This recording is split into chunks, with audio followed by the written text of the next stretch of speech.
Hi everyone, welcome to Making It Real. Today I'm here with a special guest, Dani Watson. Dani, thank you so much for joining us. Thank you so much for having me. I'm so excited to be here.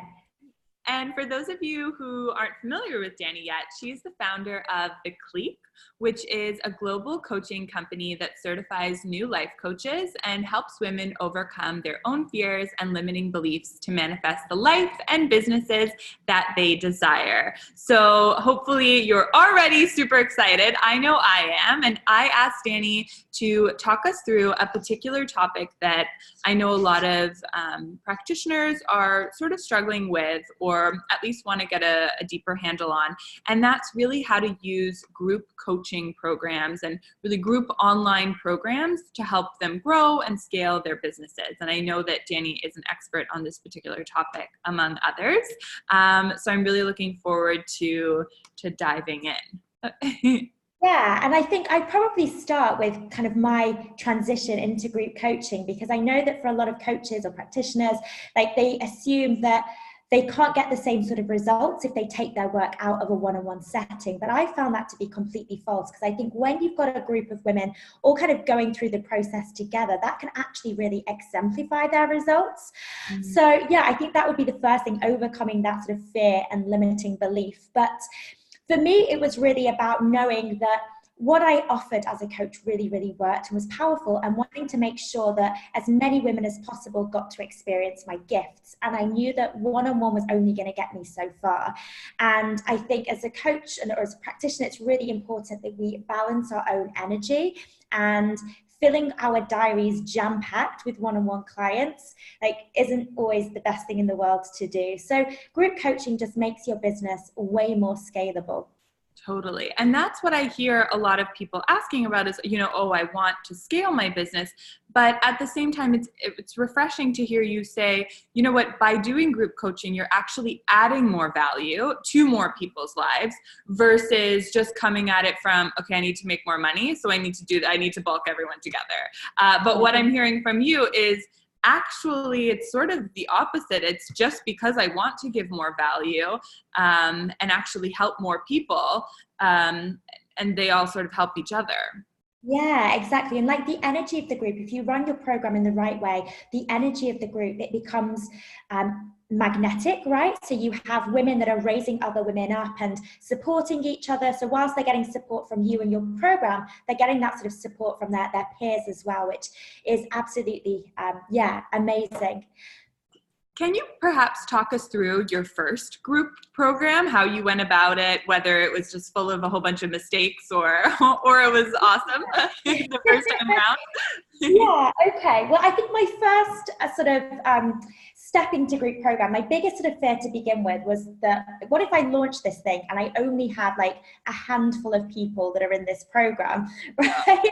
And so the first thing was for me was kind of really figuring out the marketing side of things, because if you've got a program that is scalable, you want to make sure that your method of marketing is scalable as well. And at that time, my method of marketing wasn't entirely scalable because I was predominantly relying on organic stuff. So although that can work very, very well, organic marketing, a lot of that relies on you creating content, showing up, getting visible. And obviously that you're exchanging your time for that, which is still very, very powerful. And it's not to say that I don't do that now, but I found that having a method to reach more people without it requiring more of my time, that was a big thing for me. So my first group program, I didn't use any sort of Facebook ads, and I just tapped into my existing network. That was a really successful launch. But when I came to launch again, because I hadn't built up my audience sort of significantly since then, it was not as successful. And I realized because a lot of those people in my audience, they'd already kind of had the opportunity to become a client. So I had to kind of look at the way I was marketing. And that's when I really shifted my marketing methods, adding in Facebook ads and adding in a lot more automation so that I could hit the numbers that I wanted to hit with my group program launches.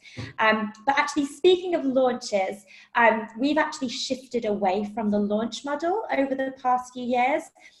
There's a number of reasons for this. The main reason was because we would have women who would be reaching out to us wanting to work with us, and we'd have like our next launch wasn't for another 3 months.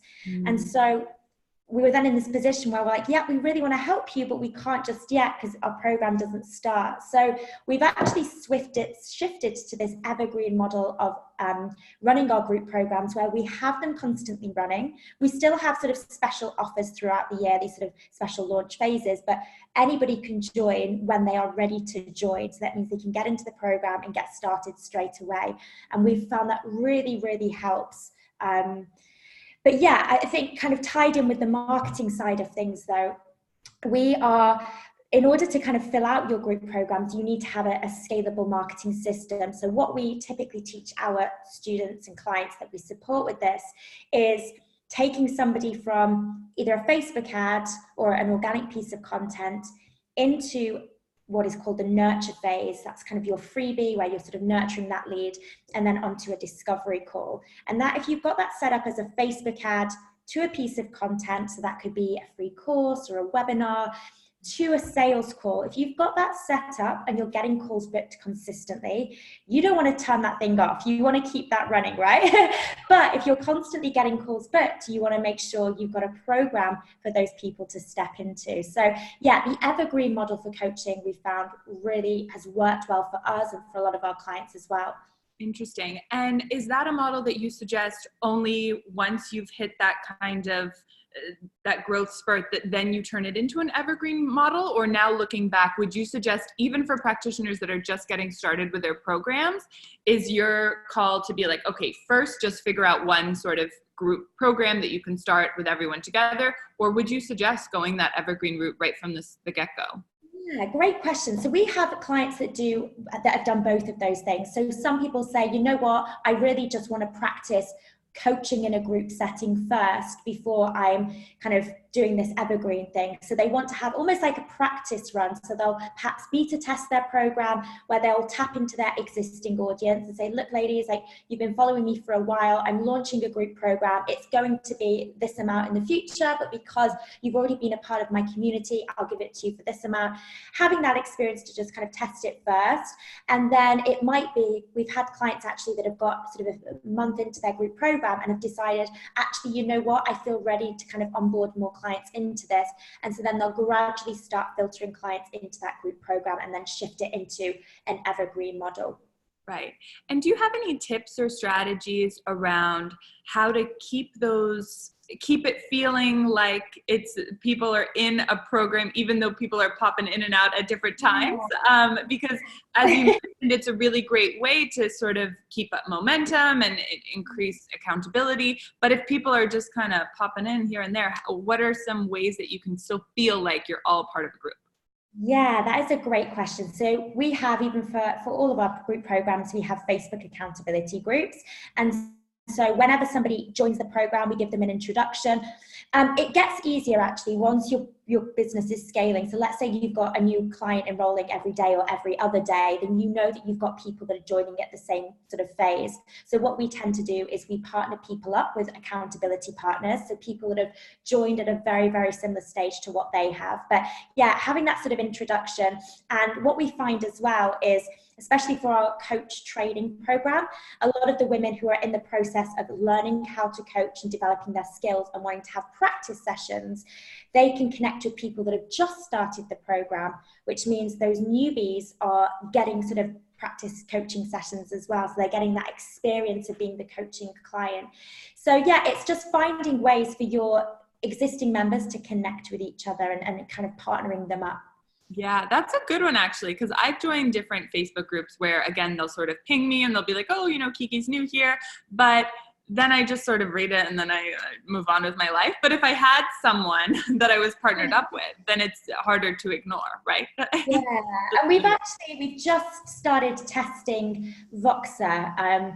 One of our recent that as well. Yeah, we started using that, and that I'm actually really loving because I like to be quite active in our groups. Typing is sometimes, I've got a 1-year-old, so trying to type something on my phone is sometimes a challenge. Voice notes, however, I love. So you can just send these voice notes in the Voxer group. So yeah, that's something we're looking at moving more into in the future. Cool. Actually, on that note, are there any other like tools or platforms or, you know, different apps that you found helpful in your own business or that you found helpful with clients that kind of come to mind? In Oh, terms a of great programs? question, I know I'm sort of putting you on the actually. spot there. I guess Yeah. Facebook for sure. I don't I know if know, we do. I'm a huge advocate of just keeping things simple. I mean, we have a lot of like different types of programs that we have. So we have like an evergreen webinar that we kind of have running. So we use, I think it's Ever Webinar. You know, it's ages since we had that set up.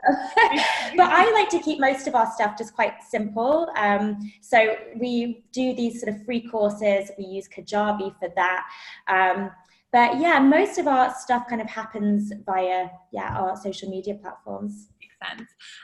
Okay, so for, let's say, newbie health coaches, wellness practitioners, is there, because I know what they're thinking right now, like, what is the number? Is there a specific number of people that you need to get in your group in order to really get going? Like, is there that sweet spot of, you know, if you're just first starting out, keep it to 5 or make sure you have at least 10? Do you have any recommendations on that end?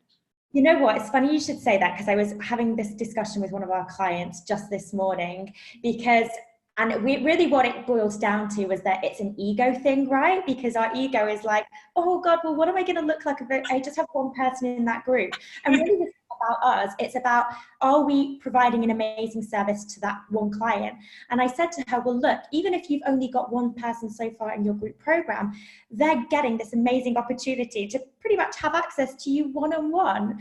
So yeah, I think people want to have more people in the group because they think, oh, well, if somebody just joins the group on their own, it kind of doesn't look that great. You could always, you know, get other people, like if you're, I don't know, like other coaches that you know, just to kind of get into that group to kind of help create sort of a group environment. But honestly, like, I think most of the time people are going to really love the fact that it is a small group. So yeah, I don't really think there is a specific number. And I guess this might already answer the next question that I was going to ask you, which is, with working with your clients and in your experiences, is there any sort of main pitfall or main common myth or mistake that you find people often make or, you know, sort of misperceive when it comes to group coaching? Or is there like a myth around it or just a common thing that people always say, but it's not really the case? Yeah, I think, do you mean in terms of people joining a group coaching program, or are you talking about people running a group program? Yeah, I mean, either, I guess. Just, it's such a trendy topic right now, and everyone wants to do a group program. And I'm just wondering if there's something that sticks out and almost irks you in terms of like, oh, I wish people would stop considering them like this, or Yeah, thinking about them in that way. it would probably be the sort of accountability thing and the not getting that support. So all of our group programs, we still have like the same type of support as they would if, let's say, that they were working with me one-on-one. The only difference is we're obviously the group sessions, the group calls are in a group setting. But in terms of being kind of forgotten about, I think that would probably be the big one. If I join a group program, I'm just going to be one of a number. I'm just going to be forgotten about. So we have like different sort of things we do within the business, like checks that we make to make sure that, okay, if we've not heard from somebody for a while, or if they're not showing up in the group, like making sure that we're checking in on those people to make sure that everything's okay. Because it's sometimes easy if you come into a group program to think, oh, well, I can just kind of hide behind the scenes and kind of keep quiet. And actually, when you are doing that, you don't necessarily get the full benefit. So we're really trying to challenge people to kind of show up, get visible. So we run, actually, one thing we do is we run sort of competitions. We're doing this at the moment, actually, with a free course that we're running just to keep people accountable, because there's over 5,000 women that have joined this group. So it's like, how do we keep everybody accountable, get them to show up? You know, because it's free and also because they're in a group setting. And so we run like a competition where the most active and engaged member who's showing up, who's tuning in for the live calls, who's sharing we give them things that they need to share along the way. The people that are doing that, they're entered into a competition to win a prize. So there's little things that you can do. So it doesn't have to be that, oh, if I join a group program, I'm just going to be forgotten about and it's just one of a number. And yeah, it doesn't have to be that way. Totally. Oh my goodness. Okay. So I have one more question for you. Because you've mentioned different elements. You've mentioned the Facebook group. You've mentioned, these competitions, live chats, I guess, live group. Are there any other elements that we're kind of missing? Like for someone that's sort of unfamiliar with, oh my God, what would a group program even be? Specifically for our wellness practitioners that for the most part, they're coaching clients through meal plans and kind of providing nutritional advice.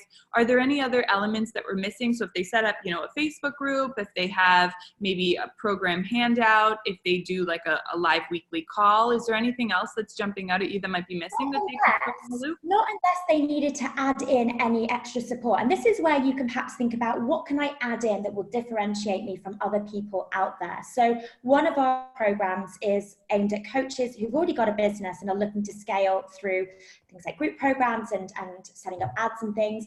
I'm not a Facebook ads expert, so I knew that that's something that my clients needed, but I didn't have, that's not my zone of genius. So I've got different experts that are in that program as well that support our clients. So it might be bringing in guest experts. So we've got like Facebook ads expert, copywriter, but for, somebody else, it might be, okay, well, I do this particular sort of area of health and wellness. I'd like to bring in, a Ayurvedic practitioner or, a healer or something that offers something different as almost like a guest expert. And this could be done either as, you pay them. So this is what we do with our team. We pay them like a salary, or I've seen this, our clients do this before where it's almost like an exchange. So it's like, well, you can become a guest expert within my program and I can become a guest expert in yours. So kind of having that collaborative effect, and that can work really well as well.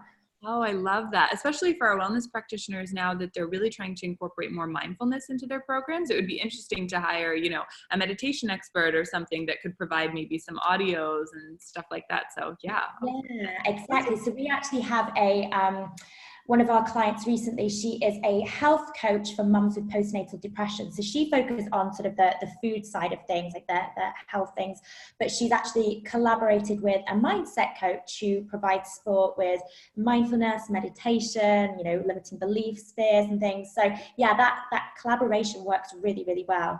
Really great idea. Oh my goodness. Well, Dani, you shared so much amazingness in this call. I'm not even a wellness coach, and now I'm like, I want to run a wellness program.